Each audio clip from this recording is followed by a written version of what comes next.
Hi, welcome Hey, to the Red Reverend, Reverend Paul. Hey, and welcome to Prayers Radio Conversations. We are only about prayer, earnest home, affirmative prayer. and we have a wonderful guest today, Reverend Marilyn Sprague. Did I say that right? Sprague. See, Doesn't matter. that's all right. May I call you Marilyn? Yes, absolutely. Thank you. Fabulous, fabulous. All right, so we're gonna have Reverend Marilyn get in though first, so we start us off right here. Oh, Hmm. all right. So let's just take a deep breath in. Oh, feeling the graciousness, the expansion of this day, and breathing in life and in knowing there is this one life that is that one mind of infinite intelligence, infinite potentiality. This life is all there is, all that is seen, all that is unseen. And so in this moment, we open heart and mind to that infinite potential, that infinite substance, the all knowingness of the one mind. And in this now moment, in the knowingness that there is nothing outside of this one mind, it means that each of us is of this infinite intelligence, fully available right here, right now. And so as we open this infinite possibility and we come together on this platform in this radio show, I claim and affirm that that wisdom that is available, that resides at the core of the being, reveals all that is ready to be revealed as it pertains to prayer. Prayer as that spirit source that opens us to infinite possibility. So I am knowing anything that needs to be said regarding prayer is said, that the wisdom comes from within, and that anything that each of our listeners is needing to receive is received, for there is that infinite reciprocal nature of spirit, the giving and receiving, that eternal circuit of life. And so I am knowing that this time together is infused with enthusiasm, excitement, exuberance for prayer. Prayer as a spiritual resource that opens us to the infinite possibilities available in, through, and as the one mind. And I am so grateful that spirit is all there is and fully available right here, right now. So, in the knowingness that it is all God, it is all love, and that is truly the only thing happening here, I place this word into the activity and action of the law that is the eternal servant of spirit, the law that only says yes, my beloved. And so, with absolute certitude, knowing that prayer, once begun, is already done, together we say, and so it And is. so it is. That was Wow. fabulous. Thank you. Well, Okay. Marilyn is a CSL minister, Centers for Spiritual Living, CSL.org. And what she does is, we're talking before the show, and it was really interesting, Marilyn. You were a Toastmaster. I'm a Toastmaster. I'm, Yes. 2021 and up to present. So we know how to talk. Of course, reverends, we know how to talk anyways, Paul, Paul said, "Where's the hook?" Because we always talk. What's interesting is you were a DTM, which is also a part of the National Speaker Association for that. I just bring that up because I just found that just fascinating about yourself. But do you want to tell our audience a little bit more about yourself? Absolutely. Well, all of, the distinguished Toastmaster, being a part of Toastmasters, I highly recommend being a part of Toastmasters. If you're you have an idea that you really want to get out into the world, Toastmasters is absolutely the place to be on platform and be able to express your ideas with clarity. And I really, really loved being a part of a committed group of individuals that were together for the sole purpose of supporting each other in growing and building speaking and leadership skills. So that was a part of the past, and currently it's the path, as having been ordained, it's now, what is my ministry? So right now my ministry is in a liminal state. The past is the past. I have served as a staff minister and director of education, and education is my passion. I am absolutely passionate about the philosophy of science of mind, and because it's an empowerment philosophy, and that is my passion, empowerment. People growing and accepting the absolute magnificence of the truth of who they are. So that's my passion. What I found that's interesting when we were talking before is that on show 37 we have Reverend Audra on there, and you did some work with Next Gen and the young adults of of the community and stuff, which I thought was fascinating. Yes, the Next Gen, which for Centers for Spiritual Living is the approximately 18 to 35-year-old. And I had the distinct pleasure of being minister in residence at Camp Cedar Ridge, which is the property is owned by Centers for Spiritual Living. And so for 3 summers worked with Next Gen population, developing, refining, piloting, and implementing the summer intern program, which is specifically tailored for Next Gen individuals to come to camp. It's a residential program. They live at camp for the summer, and it's a combination of sacred service and sacred study.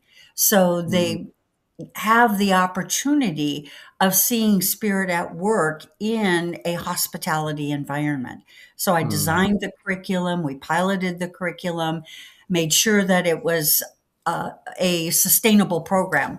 And that was a lot of fun. And so I had the distinct pleasure of meeting Reverend Audra when the Next Gen group came to camp. So a lot of fun, and there's a lot of great stuff happening with Next Gen. It's just wonderful because to be in service to help people that are the age group. My daughter went to Next Gen and it was having a good time. But it's a different perspective. Yeah. And, a lot of people that we've talked to over the many times that we've had conversations with, they wish they found this philosophy earlier because there's no dogma and creed in our philosophy. Is that right, Paul? Correct. But So, you always want to find it earlier, but yet you're at the perfect moment to find it when you find it. Exactly. So let's go ahead and get into the questions. How does prayer show up in your life? Prayer is everywhere in my life. Here's what I would share with our listeners, and that is journaling for me is a tool that helps me see prayer demonstrated. So when I write an intention, if I didn't journal and actually date when I wrote that intention, I wouldn't necessarily see the demonstration. But I'll give an example. I wrote an intention, and it was specifically about, new ministry, because as I mentioned, it's in a liminal state right now. 10 days later, an opportunity revealed itself. I'd totally forgotten about writing a specific intention, which for me is a form of prayer because it's asking from the one mind, what is the new good that you are asking to have revealed? And I wrote a specific intention, totally forgot that I wrote the way I wrote.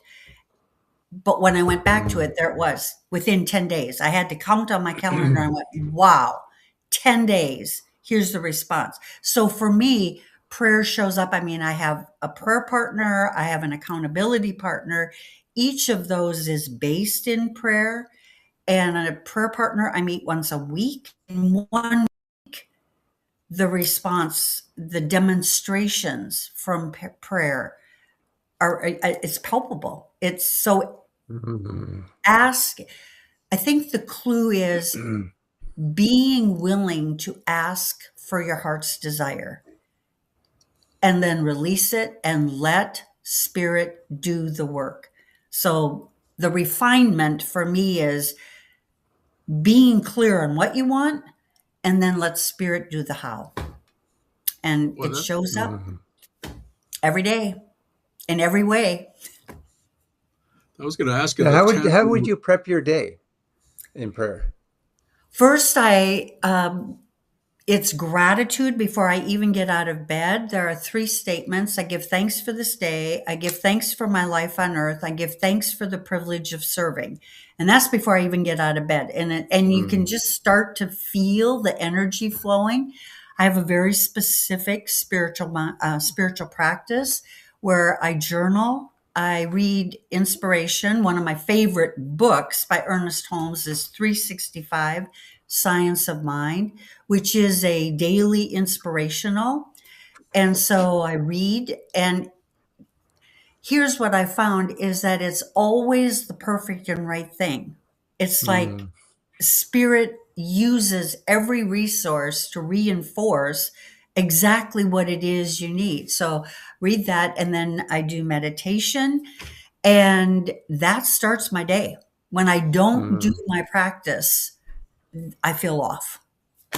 I feel off. In terms of journaling, very specific, it's 3 successes. So a previous senior minister shared that so oftentimes we feel that we're inadequate. He said, this is like building a competency journal. So I call it successes, and they can be I did daily spiritual practice today. I did my mini exercise program today. So it doesn't have to be something really, really big, but it's 3 successes, 3 gratitudes, 3 evidence of abundance, and 3 self appreciations. So the self appreciation is I love and appreciate myself. It's not approve, it's I love and appreciate myself for. And three in each of those categories. By the end of the week, when you review your journal, you begin to see the patterns. You begin to see Mm. the patterns. You Mm. begin to see spirit all over your life, in, through, and as everything. So that's my morning practice. So do you just write it on a piece of paper? I mean, I have a checklist that I use for every single day, but No, or do I you do have a electronic? notebook. I have a There you notebook. go. This is my journal. I know a lot of people like those little journals. They're too small for me Mm. because so every day Mm. I put the date. Um, I focus on, there's life, love, light, power, peace, beauty, joy. Those are Thomas Troward qualities of God. And so each day I focus on one. I just Mm. keep repeating them: light, love, power, peace, beauty, joy. So each day I write the date, the day, and the God quality. And it's amazing how, the inspirational reading aligns with whatever that God quality is on that day. And then as you go through the day, it's like, well, wow, look at that. It when we heighten our awareness of spirit at work in our life, we really do begin to see, or I should say, I do begin to see the being in, of, and through my life.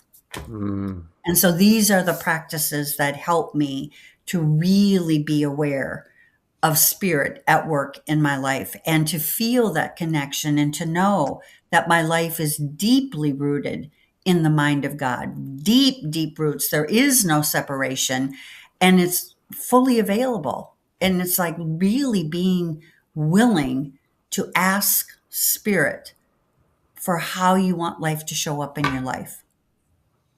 Mm. Now, do you ask spirit or do you tell spirit? I ask.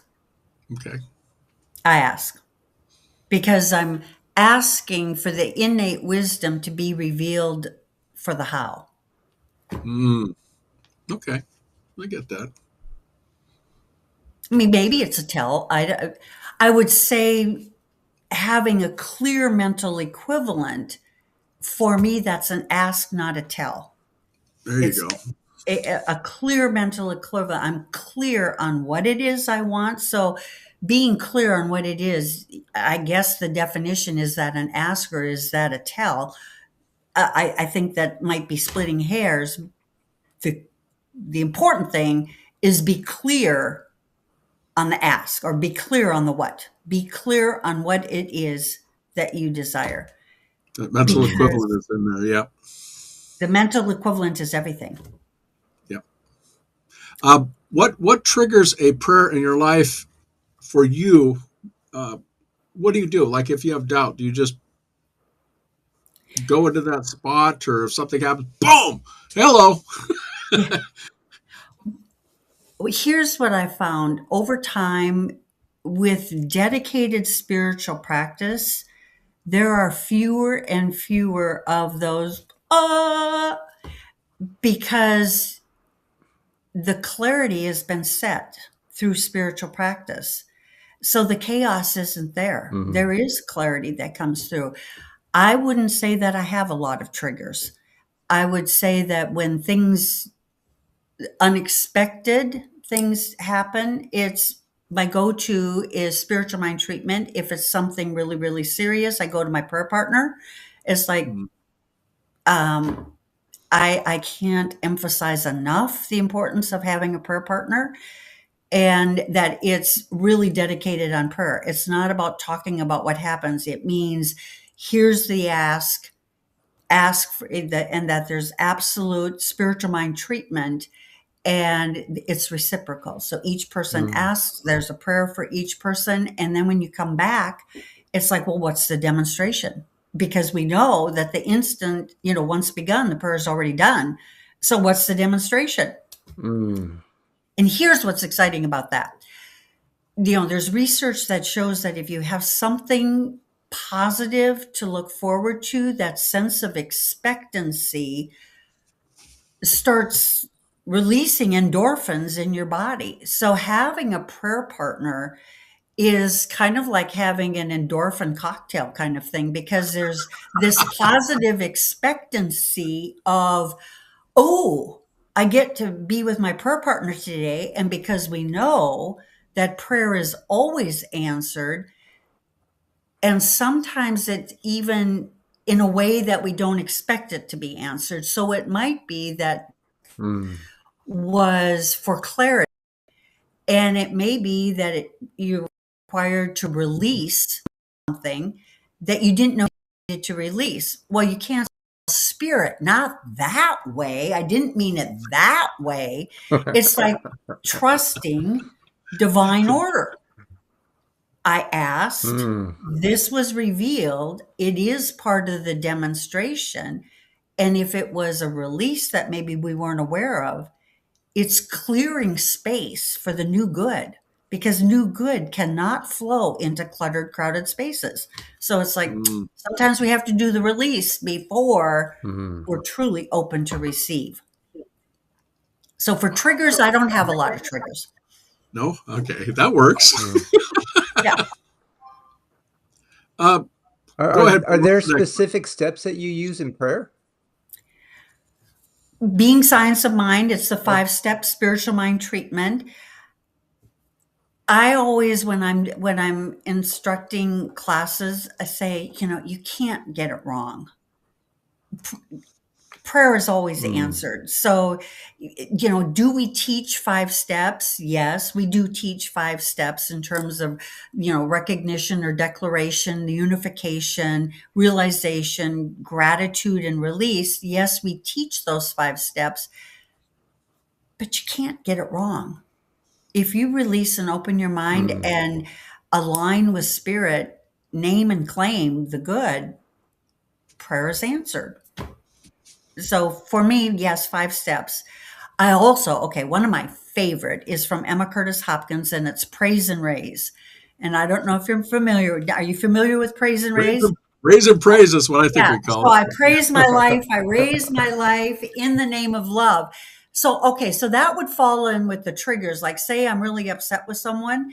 I go to praise and raise. I praise my life. You always start with self. I praise my life. I raise my life in the name of love. It might be in the name of harmony. It might be in the name of wellness. It might be in the name of perfection, whatever it is that you're naming and claiming. And then I praise and Mm. raise the person that I'm upset with. And then you praise and raise everyone everywhere. Well, when you do those activities, the physical act releases whatever that tension was. So it literally is the physical act as well as what you're saying. Wow. I like that. Yeah. I Yeah. like that a Praise and lot. raise. Yeah, it's one of my absolute favorites. It's funny because when I was at Camp Cedar Ridge, the summer interns, they liked a different form and they were like, no, we don't want to do praise and raise. I was like, oh, come on, let's do praise and raise. But they got to what they preferred. How do you explain this philosophy to somebody that doesn't know anything about it? I mean, I'm sure you've had that with the younger generation. They come in, they're like, "What is this stuff? Why am I here? I like the atmospheres." Yeah, exactly. I have two phrases that the philosophy helps us understand that we always have the freedom to choose and the power to be that which we desire. So it's freedom to choose and the power. So we have the creative power to create that which we desire. It is an empowerment philosophy. Ernest Holmes said it was a philosophy, a faith, and a way of living. And Way of I life. embrace that fully. It is a philosophy. And what is the philosophy? It's an empowerment philosophy. And so I think we find science of mind at a time in our life when we're willing to take responsibility for our life. If we're still in the name, blame game, whatever that is, science of mind isn't going to work for you. This is freedom. It is freedom. And if that is, we want the freedom to create, science of mind teaches us exactly the creative power that we do have. That's Hey, why have I you love the seen your spiritual prayers principles evolve and over the time? practice. I'm sorry, Paul. I I'm didn't hear sorry, the there's question. a delay here. I'm sorry about that. But I was wondering, have you seen your prayers evolve over time? Prayer. Initially, I didn't get spiritual mind treatment. I remember going through foundations and we got to spiritual mind treatment. I was like, what? I don't understand it. And I really didn't get it. Plain and simple, I didn't get it. And it wasn't until the spiritual mind treatment class. I had a fabulous instructor and I really understood. Here's Mm. why the steps. And so there was maybe a year after I took foundations that I was just kind of like, I know they talk about science of mind treatment, but to me it was like blah, blah, blah. Until I'm just being honest. And Right, then when I right. took spiritual mind treatment and I really understood the 5 steps, from that point on, it made all the difference in the world. I will say though that praise and raise, I was Mm. introduced to that early, and for me, that's still a easy go-to that absolutely shifts energy in an instant. Mm. So praise and raise, absolutely my go-to. I love it. I like how it feels in my body. Spiritual mind treatment, an absolute staple in my spiritual practices. Certainly evident through my prayer partner every week, as well as the accountability partner I have. That's based on spiritual mind Mm. treatment. And again, I just believe that when we align with spirit, we name and claim, it flows through. So Mm. I'm one that will say, okay, spirit, I need help. God is all there is. Like God is, I am. Therefore, I need help. Here's what I need help with. Thank you. I release law. I know you're at work. I can kind of do that too. Well, So it that tells doesn't. us Go ahead. when you release it to law. So you just got that question. So Well, and I know there are people that have asked, okay, so if you do a prayer and the demonstration doesn't fully reveal itself immediately, well, do you go back and pray again? Ernest Holmes tells us that once it's released, it's released. The universe is in action. And also, you can come back and ask the same thing. Just stay in alignment. Just stay in alignment. So often I think that we ask for something and then there's well, maybe it's this, well, maybe that. And it's like, no, in Mm. spirit, there is no need to compromise. As long as it's the highest and best for all concerned, there is no need to compromise. You can have exactly what you want. So, do you do the argumentative prayer with it? It sounds like There are times, yes, yeah. there are times it's absolutely necessary because we may have, I know I've had deeply rooted beliefs that are false beliefs.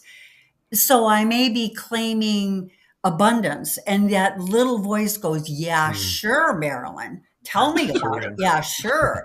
And so then I'm like, there is no thing, no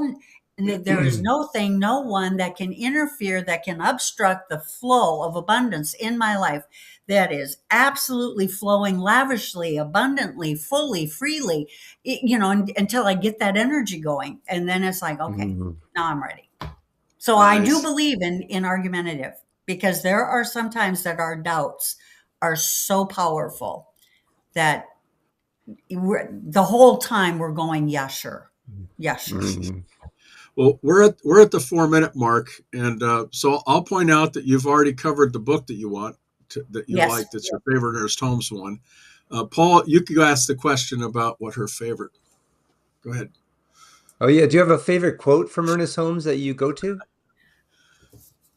Well, my favorite quote is from Emma Curtis Hopkins. So it isn't, and she was the Mm. metaphysical teacher of teachers. So Ernest Holmes learned from hers. And that is, turn from the face of appearances and hold steadfast to the truth.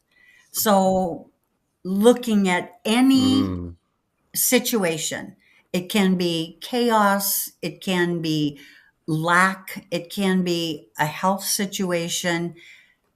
We're not spiritual bypassing it. We're not saying, oh no, that doesn't exist. We're saying yes, and here's the Mm. truth. So turning from the face, we're acknowledging it, and here's the truth, and holding steadfast to truth. That for Mm. me, it was taught to me as living in the and in order to avoid spiritual bypass, acknowledging what is and naming and claiming the truth that exists in that situation. How would you explain to our audience what spiritual bypass is? The short version. Spiritual bypass would be like saying everything is okay. Oh, somebody says to you, well, how is everything? Oh, everything is fine.